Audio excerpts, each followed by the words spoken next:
Untuk ibu yang doakan anaknya, Allahumma faqihhu fid din wa 'allimhu bit ta'wil. Pendek doanya. Doa bareng untuk anak-anak ibu. Allahumma faqihhu fid din wa 'allimhu bit ta'wil. Nah, sambil dipegang kepalanya, doakan anak ibu. Nah, pegang seperti itu. Pertanyaannya, kalau bapaknya yang nakal, Ustaz? Nah, ini untuk ibu komandan. Takut emasnya agak dikit-dikit begini, ada doa khusus. Tapi bayar dulu. Assalamualaikum warahmatullahi wabarakatuh. Ibu-ibu sekalian, mengucapkan salam hukumnya sunnah, tetapi menjawab salam hukumnya wajib. Ibu-ibu yang menjawab salam saya doakan hutangnya lunas. Nah, ini ketahuan banyak hutang rupanya ini. Karena di dalam salam ada 3 doa. Doa yang pertama, kita saling mendoakan dalam keselamatan dari dunia dan akhirat. Doa yang kedua di dalam salam, semoga Allah menurunkan rahmat bagi kita semuanya. Dan doa yang ketiga di dalam salam, saya doakan yang hadir pada sore hari ini, mudah-mudahan semuanya mendapatkan berkah dari Allah Subhanahu wa ta'ala. Tapi bagi ibu-ibu yang tidak mau menjawab doa dan salam saya, baik sengaja ataupun tidak, saya doakan pulang dari pengajian ini suaminya kawin lagi. Jangan amin dulu, Mas. Assalamualaikum warahmatullahi wabarakatuh.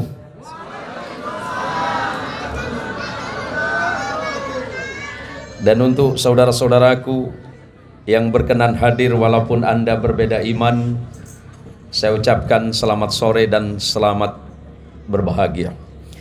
Alhamdulillahi wa kafa, wassalatu wassalamu ala sayyidil mustafa wa ala alihi min ahli sidqi wal wafa. Ashhadu an la ilaha illallah wahdah, al-wahidul ahad, al-fardus samad, alladhi lam yalid wa lam yulad wa lam yakul lahu kufuwan ahad. Allahumma salli wa sallim wa barik ala Sayyidina Muhammad wa ala ali Sayyidina Muhammad. Yang dirahmati Allah dan yang kami muliakan, Komandan Batalion Yon Armet 16. Bukan saya hafal, Pak. Kebetulan tulisannya ada di masjid itu. Bapak Letnan Kolonel Infanteri ya? Armet. Jangan protes dulu. Sekali sekolahnya bukan militer kok. Mbah saya memang pejuang, Pak. Tapi saya tidak sampai hari ini. Dari kecil cita-citanya jadi tentara.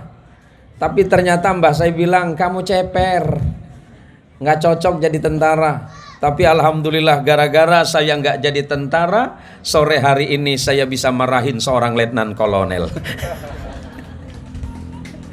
Yang saya hormati Wadan ya, Wakil Komandan Yon Armet 16, Bapak siapa lupa saya namanya,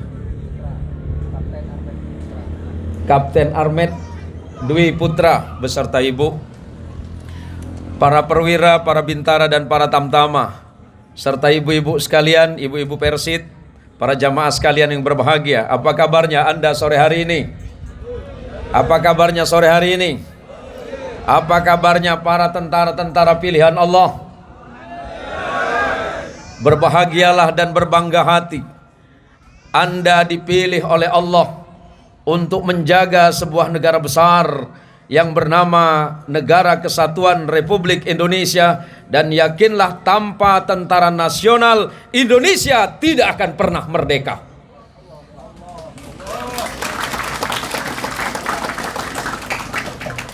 Berkat niat dan cita-cita luhur dari bangsa ini, dan berkat keikhlasan, salah satu tugas berat dari Yon Armet bukan hanya sekedar menjaga negara dan bangsa ini, tetapi yang paling penting di dalamnya adalah menjaga keberagaman, menjaga hal-hal yang akan dapat merusak atau potensi-potensi besar yang akan dapat merusak sebuah negara yang bernama Republik Indonesia. Maka saya sangat berbangga hati dan berbahagia. Walaupun dari tadi saya bingung Pak Komandan, seumur-umur saya ceramah belum pernah seperti ini. Kalau saya ceramah biasanya disiapin minum. Ini kok tumben-tumbenan saya nggak disiapin minum ini. Bagi Bapak dan Ibu yang mau minum duluan, monggo. Alhamdulillah, saya diizinkan oleh Allah untuk bertemu dengan saudara. Bukan karena niat dan tujuan saya, tetapi semuanya karena Allah yang menghendaki pertemuan ini. Saya dipertemukan dengan komandan, dengan wadan, dengan para perwira dan anggota sekalian di hari yang sangat mulia ini, di bulan yang sangat mulia, yakni di bulan Ramadan, bulan yang penuh ampunan, bulan rahmat dan bulan kasih sayang dari Allah Subhanahu wa taala. Setahun yang lalu kita pernah berdoa kepada Allah.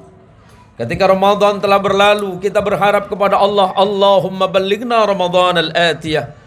Ya Allah, pertemukanlah kami dan sampaikanlah kami dengan bulan Ramadan yang akan datang. Dan tepat pada hari ini, di tanggal 1 Ramadan tahun 1444 Hijriah, di halaman Masjid Nurul Islam di Yon Armet 16, Allah mempertemukan kita dalam keadaan sehat walafiat, dalam keadaan segar bugar, dan yang paling penting kita semuanya dalam keadaan beriman kepada Allah, beriman kepada Zat yang menciptakan kita, beriman kepada Zat yang menjaga kehidupan dan kematian kita dalam keadaan beriman. Kenapa demikian? Karena kita dalam keadaan berpuasa. Orang yang boleh berpuasa hanya orang yang memiliki iman kepada Allah. Allah mengingatkan, ya ayyuhalladzina amanu kutiba alaikumusiyam kama kutiba alal ladzina min qablikum la'allakum tattaqun. Allah mengingatkan, yang Allah wajibkan di dalam berpuasa hanya orang yang punya iman. Yang ngerasa tidak punya iman tentu tidak akan sulit untuk berpuasa.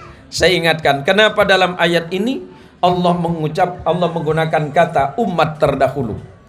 Sebelum kita, sebelum umat Islam, ada umat Nasrani yang beriman kepada Isa alaihi salatu wassalam. Kita menyebutnya sebagai Isa bin Maryam. Sekedar untuk mengutip, karena di sini saya dengar hadir saudara-saudara kita yang Nasrani beserta keluarga. Terima kasih atas kehadiran Anda. Terima kasih atas waktu dan kesempatannya untuk buka bersama kami. Ini menunjukkan bahwa kita dalam keadaan baik-baik saja. Jangan terprovokasi, jangan terpengaruh oleh orang-orang di luaran sana yang berusaha untuk menghancurkan dan merusak sendi-sendi keberagaman di bangsa yang kita cintai ini. Kalau tidak salah, dalam sebuah pasasi Injil saya ingat begini. Ini untuk saudaraku yang Nasrani mungkin lupa, bahwa ternyata Isa bin Maryam yang Anda yakini sebagai the Jesus of Christ ternyata berpuasa. Yesus itu berpuasa. Saya buka dalam pasasi Injil, setelah 40 hari 40 malam Yesus berpuasa, maka laparlah Yesus. Ternyata puasanya Yesus lebih lama, Pak. Puasanya Isa bin Maryam itu 40 hari 40 malam. Kira-kira kalau anggota Yon Armet mampu? Siap? Siap? 40 hari 40 malam gak makan gak minum mampu? Tapi yang harus mampu duluan komandan, Pak. Pak Komandan, hari ini ulang tahunnya. Usia berapa? Alhamdulillah, berarti lebih muda saya ya. Beliau 42, saya baru 25, Ibu. Benar, serius. 25. Tinggal dibalik saja, Bang. Mudah-mudahan beliau diberikan barokah umur. Diberikan kemampuan yang kuat untuk memimpin Yon Armet ke depan. rezekinya bertambah, hartanya bertambah, pangkatnya nambah, istrinya jangan, saya nggak berani sama ibu. Walaupun begini nih Pak, pangkat letnan kolonel, Melati Pak, Bunga Melati, Melati 2. Beliau hebat di medan tempur. Tapi itu di medan tempur Pak, di rumah cucok meong. Bu, lebih berani Bapak apa sama Ibu? Para anggota, para tamtama, bintara, lebih berani suami apa istri? Lebih berani suami apa istri? Yang jawab berarti suami takut istri. Jangankan Bapak, saya orang menyebutnya kiai. Saya udah ceramah dari tahun 87, 35 tahun saya jadi dai. Saya tegas. Orang-orang sering menyebut saya Ustadz Zain Muhsin itu singa podiumnya Kalimantan Barat. Itu di podium Pak. Tuh tanya sama bini gue. Saya di rumah suami yang manis, paling manis di rumah. Buktinya jam 1 malam, biasa komandan, jam 1 malam, saya yakin ibu-ibu sama dengan istri saya ini. Jam 1 malam, saya biasa baru pulang pengajian, mata tertutup tapi tangan begini. Duit. Tahu aja di mana saya nyimpen duit Pak. Komandan, istri macam itu. Dan serius nih Dan, ini bulan puasa nggak boleh bohong loh. Ngurangi pahala puasa coba. Nih kelihatannya makin pucat beliau nih. Ibu dari sebelah awas jawab iya ya. Suatu hari nih anak guyonan doang nih kan. Ini waktu ceramah saya kan insya Allah nggak lama. Suatu malam jam 1, saya lamanya juga di Jakarta. Saya pernah dididik Jakarta Pak. Jam 1 malam saya pulang pengajian. Assalamualaikum. Assalamualaikum Mi. Waalaikumsalam. Jam 1 dia buka pintu, mata tertutup tapi tangan begini. Saya bilang apaan tuh? Udah saya tahu di mana nyimpen duit katanya. Nah, saya tes. Saya simpen uang 300.000 di dalam peci. Nah, siapa tahu ini jadi inspirasi buat komandan kita. Siap komandan. Inspirasi. Saya simpen uang 300.000, dalam hati saya niatnya cuma satu, ya Allah, kalau memang istriku ini sakti, pasti tahu di mana saya nyimpen duit. Kayaknya istri Wadan juga sama noh. Alhamdulillah saya simpen uang 300.000. Awalnya aman para anggota. Pagi-pagi subuh-subuh dia bangunkan saya. Di bangun. Udah kayak komandan regu aja nih. Bangun. Ada apa Mi? Saya masih ngantuk. Bangun. Ternyata dia datang bangunin saya bawa songkok hitam yang ada duitnya 300.000. Ada apa Mi? Dia tanya sama saya. Ini masih ada orangnya. Ini uang apa katanya? Dia pegang uang 300.000 plus sama songkoknya. Dia tanya, ini uang apa? Saya nggak jawab Pak. Waduh ya Allah, ternyata benar istri saya sakti ya Allah. Uang 300.000 yang saya simpan ketahuan ya Allah. Uang apa ini? Enggak, ini uang apa? Pelan-pelan saya jawab, itu namanya uang naas. Kok uang naas? Udah disimpan-simpan masih ketemu. Nah, yang mau saya sampaikan dari pengajian yang mulia ini, sebagaimana yang kita harapkan dan kita inginkan bersama, bahwa bulan Ramadan adalah bulan di mana hubungan secara khusus antara kita dengan Allah sedang dicoba dan diuji. Kalau selama ini kita mengatakan aku beriman kepada Allah, aku adalah hamba Allah yang baik, maka apakah kita mengira dan menyangka para perwira, para anggota, para tamtama dan bintara dan ibu-ibu sekalian, apakah setelah kita mengatakan beriman kepada Allah, kemudian Allah tidak menguji kita? Tidak. Setiap yang merasa beriman kepada Allah, Allah pasti akan mengujinya. dengan cara apapun, termasuk ujian yang paling berat bagi kita adalah menahan lapar, menahan haus dari mulai subuh tadi hingga nanti sebentar lagi kita berpuasa. Apakah kita sabar? Apakah kita ikhlas menjalani ini semuanya? Bahwa setiap orang yang jatuh cinta kepada seorang, pasti dia akan patuh kepada orang yang dicintainya. Lau hubbuka sadikan fa'ata'tahu fa'innal muhibba liman yuhibbuh muti. Setiap orang yang jatuh cinta pasti akan taat dan patuh kepada orang yang dicintainya. Pertanyaannya, satu, Pak Letkol, apakah Pak Letkol pernah jatuh cinta? Pernah apa sering? Pernah apa sering? Sering kayaknya nih. HP melayang nanti. Pernah, baik. Sudah berapa tahun menikah dengan ibu? Alhamdulillah 13 tahun. Kita doakan pernikahan beliau diberikan kebahagiaan dunia dan akhirat oleh Allah. Nah, ibu, mohon izin, kira-kira kalimat apa yang Bapak sampaikan waktu mengungkapkan jatuh cinta kepada ibu?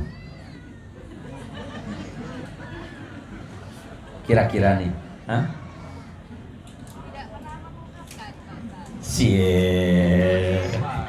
tidak pernah mengungkapkan. Main tembak aja nih abang nih. Kayak main pelor aja mas. Tidak pernah mengungkapkan. Ujung-ujungnya langsung blek nikah aja gitu ya. Baik, ini pernikahan yang unik plus aneh gitu. Itulah orang yang sedang jatuh cinta. Kalau kita jatuh cinta kepada Allah, kalau kita jatuh cinta kepada Rasulullah Muhammad sallallahu alaihi wasallam, ungkapannya syadhat, ungkapannya ganjil. Tuh, anggota-anggota kita ini yang main hadrah, ini anggota semua kan? Anggota semua ini ya. Pantesan bunyinya agak garang dikit ini Pak. Ingat-ingat zaman latihan kali ini nih. Tapi boleh kita periksa nanti, siapa yang paling banyak makan di piring nanti. Ini pasti anggota yang di belakang kayaknya ini. Kalau kita jatuh cinta kepada Allah, Allah lebih jatuh cinta kepada kita. Kalau taat kepada Allah, Allah lebih memberikan apa yang kita inginkan. Ahasiban nas, Allah mengingatkan bismillahirrahmanirrahim. Ahasiban nas wa ayyutraku ayyaqulu amanna wa hum la yuftanun.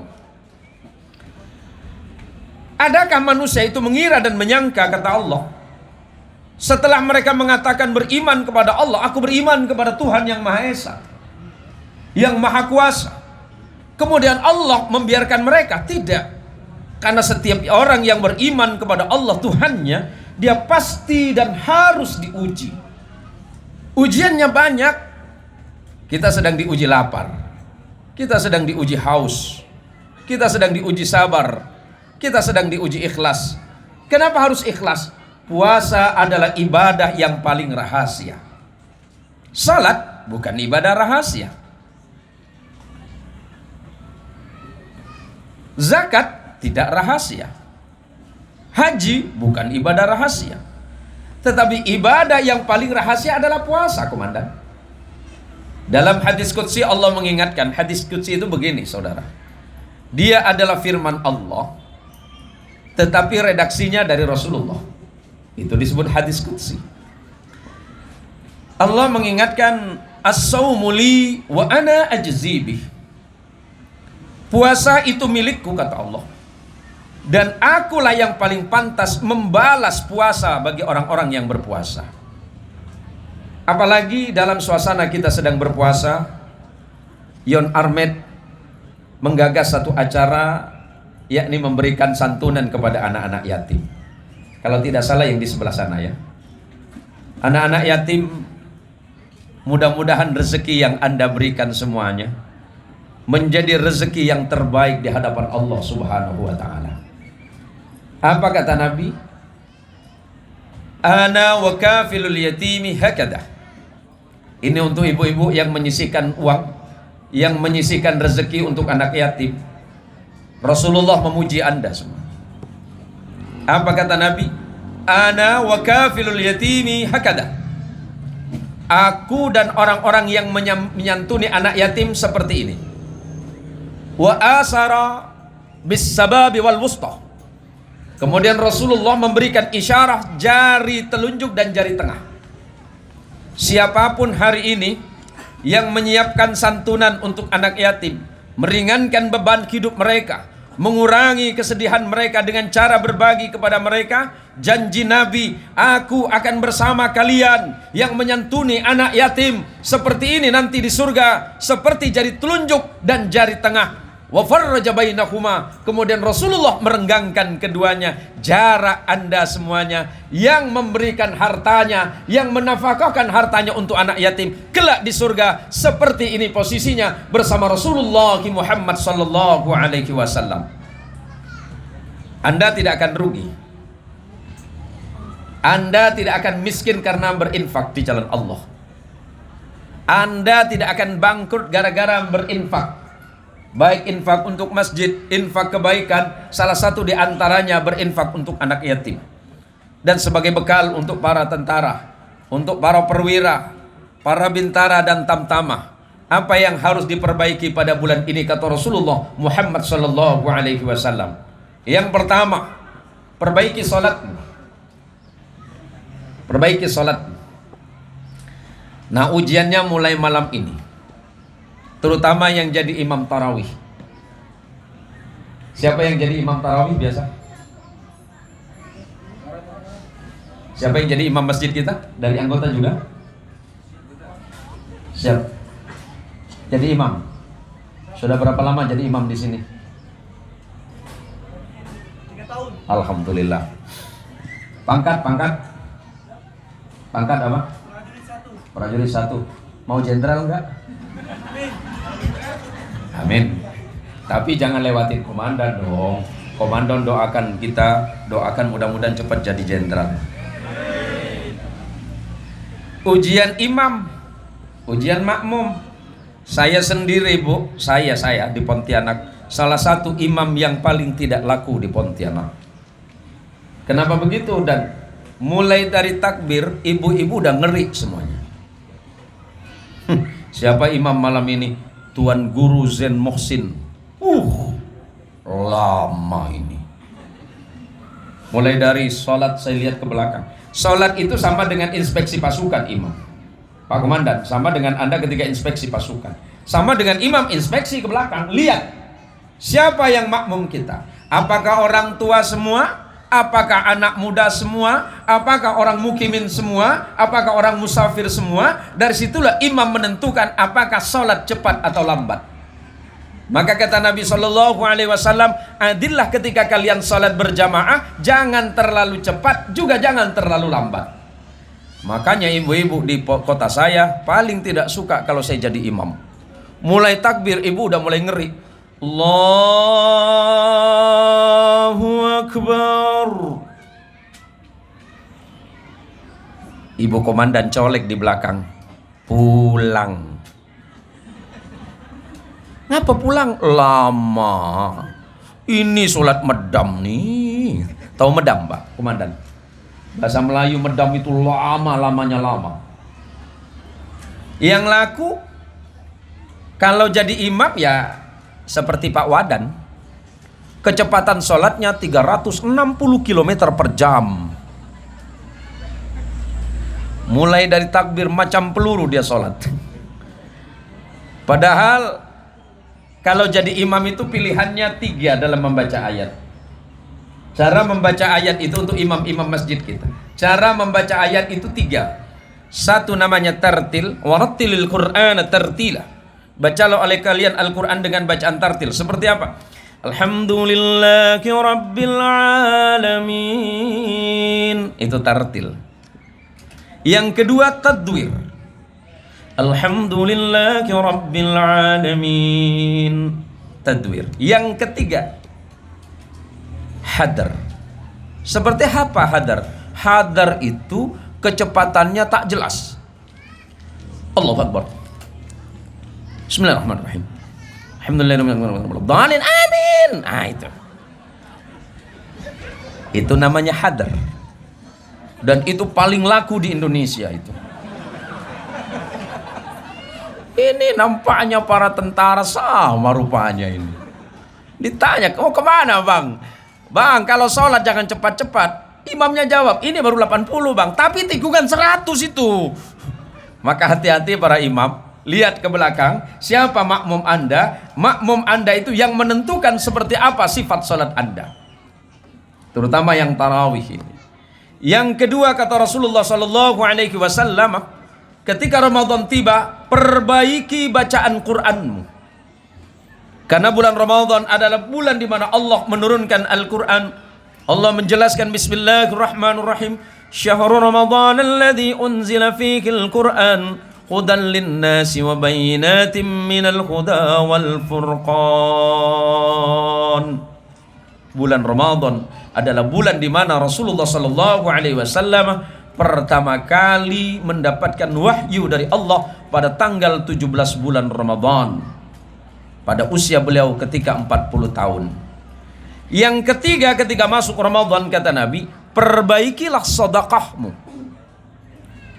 Sedekah yang baik akan menjadikan harta kita lebih baik.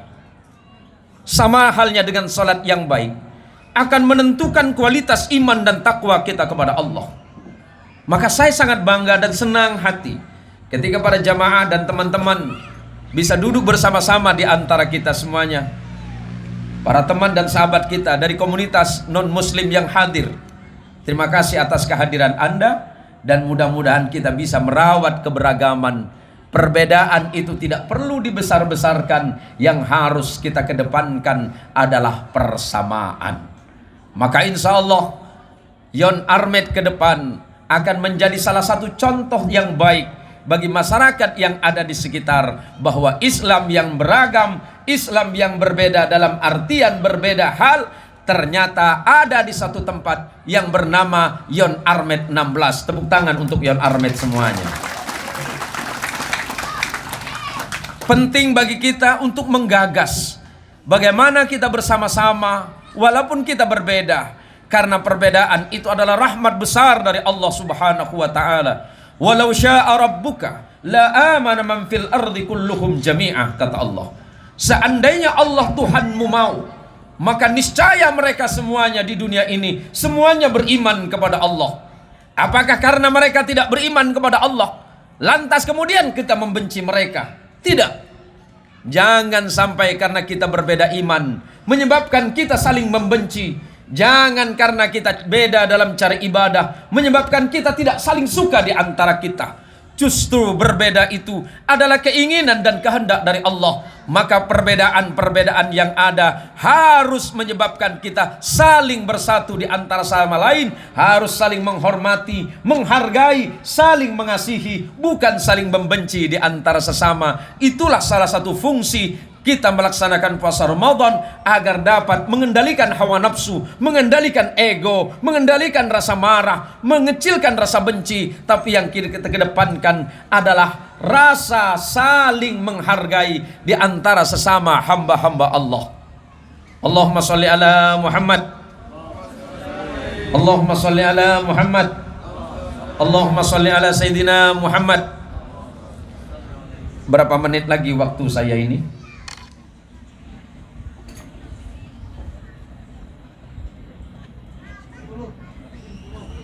10 menit lagi.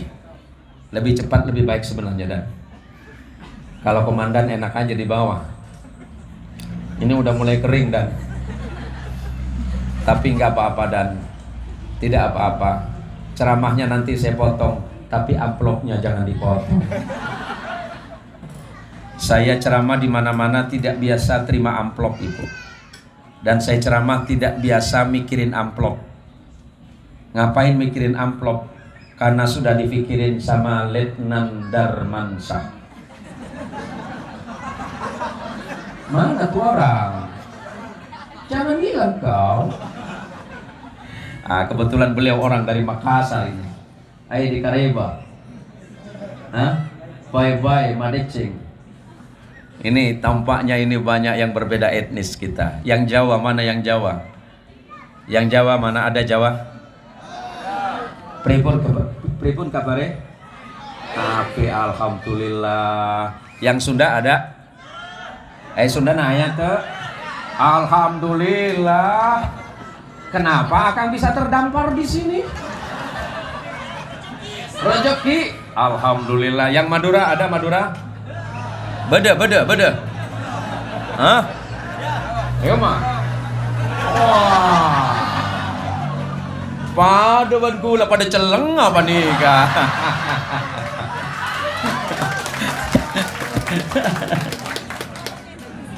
Yang Melayu ada tuh? Ada? Melayu ada? Ini kejadian lucu, Komandan. Saya tiap bulan itu akhir bulan ceramah di Malaysia. Pengajian di Malaysia 1 minggu sampai 10 hari. Awal-awal ceramah di sana orang Malaysia kaget. Saya dikira orang Malaysia. Mereka tanya, Tuan Guru orang Malay kah? Saya jawab, tak lah. Saya orang Pontianak. Tapi Tuan Guru cakap macam orang Malaysia. Dia tak tahu, Komandan. Sebelum saya ceramah ke Malaysia, saya nonton Upin Ipin 4 bulan.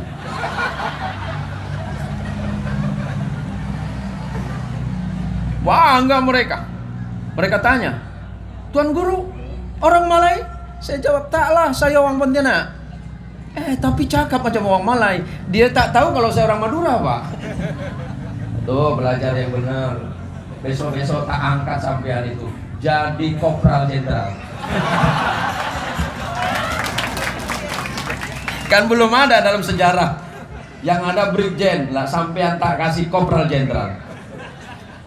Karena kebetulan datuk saya orang Madura, Pak. Mbak saya orang Sampang, nenek saya orang Malang. Masih bisa bahasa Madura? Saya tes ya. 1. Madura, Pak.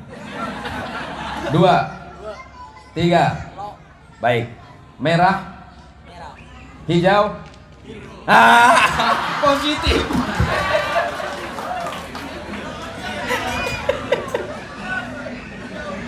Wong Madura itu, Pak, enggak ada hijau. Ini. Kita sepakat ini warnanya apa? Tanya sama dia. Ini apa? Biru.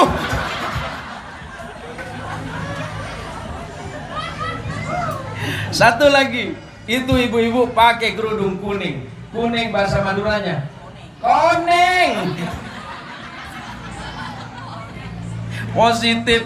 Tapi insya Allah Madura juga punya jasa besar terhadap negara kesatuan Republik Indonesia ini. Tepuk tangan untuk Abang Madura kita. Gak usah kecil hati, Bang. Gak usah kecil hati. Yakin bahwa berbakti kepada bangsa dan negara itu penting dibandingkan hanya sekedar menyebut kata Madura. Bangsa ini adalah milik kita semuanya. Allahumma sholli ala Muhammad. Dan yang perlu saya sampaikan terakhir untuk ibu-ibu yang pengen anaknya jadi anak cerdas, yang pengen anaknya jadi anak pintar, saya ingin menyampaikan doa dari Rasulullah Muhammad sallallahu alaihi wasallam, sebagaimana Rasulullah memberikan doa ini kepada murid terbaiknya yang bernama Abdullah bin Abbas. Abdullah bin Abbas itu sepupu Nabi. Kenapa sepupu? Karena ayahnya adalah Abbas bin Abdul Muttalib. Abbas bin Abdul Muttalib kakak adik dengan ayah Nabi yang bernama Abdullah bin Abdul Muttalib. Apa kata Nabi? Allahumma, ini untuk ibu yang doakan anaknya. Allahumma faqihhu fid din wa 'allimhu bit ta'wil. Pendek doanya. Doa bareng untuk anak-anak ibu. Allahumma faqihhu fid din wa 'allimhu bit ta'wil. Sambil dipegang kepalanya, doakan anak ibu. Nah, pegang seperti itu. Pertanyaannya, kalau bapaknya yang nakal, Ustaz? Ini untuk ibu komandan. Takut emasnya agak dikit-dikit begini, ada doa khusus. Tapi bayar dulu. Ya, kalau komandan pengen anggota-anggotanya ini menjadi anggota yang baik, saya jadi teringat nasihat seorang ulama besar yang beberapa belas tahun yang lalu beliau wafat, As-Sayyid Muhammad bin Alawi Al-Maliki Al-Makki. Kalau Anda dalam keadaan gelisah, Kalau Anda dalam keadaan galau, biasakan baca selepas salat surah Al-Insyirah, Alam Nasrah, pegang dadanya 3 kali, Alam nashrah laka sadrak, sampai akhir. Jadi kata Sayyid Muhammad bin Alawi Al-Maliki, setiap orang yang diberikan kesulitan oleh Allah, maka kemudian dia membaca surat Al-Insyirah minimal 1 kali, dan biasakan 3 kali selepas salat. Pegang jantungnya, pegang posisi hatinya, kemudian baca Al-Insyirah, maka Allah akan memudahkan urusannya. Kenapa saya sampaikan ini? Karena saya dengar insya Allah mungkin beberapa minggu ke depan, para anggota atau prajurit Yon Armet akan berotasi tugas di daerah perbatasan. Berapa orang, Komandan? 350. Kita doakan mereka, beliau-beliau ini semuanya diberikan kesehatan zahir dan batin oleh Allah Subhanahu wa taala. Diberikan kemudahan dalam melaksanakan tugas mulia ini, dan insya Allah setiap langkah yang saudara lakukan akan dihitung sebagai ibadah di sisi Allah Subhanahu wa taala. Dan yang paling akhir, marilah kita jadikan pertemuan yang mulia ini sebagai pesan terakhir Rasulullah Muhammad sallallahu alaihi wasallam. Ada seorang sahabat yang bernama Uqbah bin Amir. Apa kata Uqbah? Laqitu Rasulullah Muhammad sallallahu alaihi wasallam. Aku bertemu dengan Rasulullah. Faqala li, dan Rasulullah berkata kepadaku, sil man qata'aka. Sambunglah silaturahim kepada orang yang senang memutus silaturahim kepadamu. Ini berat. Ini berat. Bagaimana mungkin kita mau menyambung silaturahim sementara orang tersebut biasa memutus silaturahim? Biasakan, kalau ada orang membencimu, biarkan saja. Yang penting kamu tidak membencinya. Kemudian yang kedua, wa'ti man haramaka. Yang kedua, biasakanlah memberi kepada orang yang tidak senang memberi kepadamu. Kalau ada orang pelit, kalau kata orang sini, kata orang Landa, pelit itu apa? Masin. Selain masin, masin garam tuku kedekot. Hah? Apa ge? Seke. Alamak, berat dah kau kata seke ini. Seke ini nampak saking pelit begini nah. Tapi kata Nabi, kalau ada orang Landa yang seke, ini daerah Pengabang ya. Kalau ada tetangga engkau yang seke, kata Nabi, tak suka memberi, engkau harus memberi dia duluan. Yang ketiga, kata Nabi SAW sebagai penutup, wa'fu ala man zalamaka. Maafkan orang yang menyakitimu. Kalau ada orang yang menyakitimu, sebelum dia meminta maaf, segera maafkan. Berat apa tidak? Berat apa tidak? Berat. Makanya komandan, kalau ada anggota dan prajurit salah, jangan dihukum dulu, maafkan dulu. Oh, tenang ini prajurit, alhamdulillah mulai besok tidak ada push up. Karena komandan sudah siap memaafkan sebelum kita meminta maaf. Apa yang saya sampaikan mudah-mudahan bermanfaat bagi kita semuanya. Dan yang paling inti bagi kita, mari kita semakin meningkatkan ketakwaan kita kepada Allah Subhanahu wa taala dengan memperbaiki ibadah puasa kita, dengan memperbaiki salat kita, dengan memperbaiki sedekah kita, maka akan terbentuk pribadi yang mukmin, pribadi yang bertakwa kepada Allah, yang Allah sebutkan la'allakum tattaqun, agar kalian semuanya menjadi orang yang bertakwa kepada Allah Subhanahu wa taala. Semoga komandan kita Bapak Letnan Kolonel Ari Sukiharto, wah ini kelihatan dari nama Pak, udah Sukiharto lagi. Ini senang duit berarti. Sama Pak Wadan beserta Ibu dan anggota Yon Armet, para perwira, para bintara dan para tamtama serta ibu-ibu. Tadi itu penampilan yang luar biasa. Penampilan dari ibu-ibu yang saya dengar latihannya baru 2 hari itu. Wah ini ngalah-ngalahin sehari ini malah ini. Tapi alhamdulillah sudah sangat bagus. Mudah-mudahan geliat dan semangat keagamaan di Yon Armet ke depan semakin lebih besar dan lebih banyak. Amin ya rabbal alamin. Ini saja yang dapat saya sampaikan Bapak Komandan. Mudah-mudahan apa yang saya sampaikan walaupun sambil guyon untuk mengurangi rasa lapar kita. Ini berapa menit lagi? 3 menit? 2 menit? Oh, kalau begitu secepatnya ini. Terima kasih, mudah-mudahan puasa kita menjadi puasa yang diterima oleh Allah Subhanahu wa taala, kemudian semakin menumbuhkan rasa cinta kita kepada agama dan bangsa ini, dan kelak bertemu dan berkumpul bersama Rasulullah Muhammad sallallahu alaihi wasallam. Mohon maaf kebenaran datangnya dari Allah, sementara kesalahan murni datangnya dari saya pribadi. Hadanallahu wa iyyakum ajma'in, wallahul muwaffiq ila aqwamit thariq. Tsumma assalamu alaikum warahmatullahi wabarakatuh.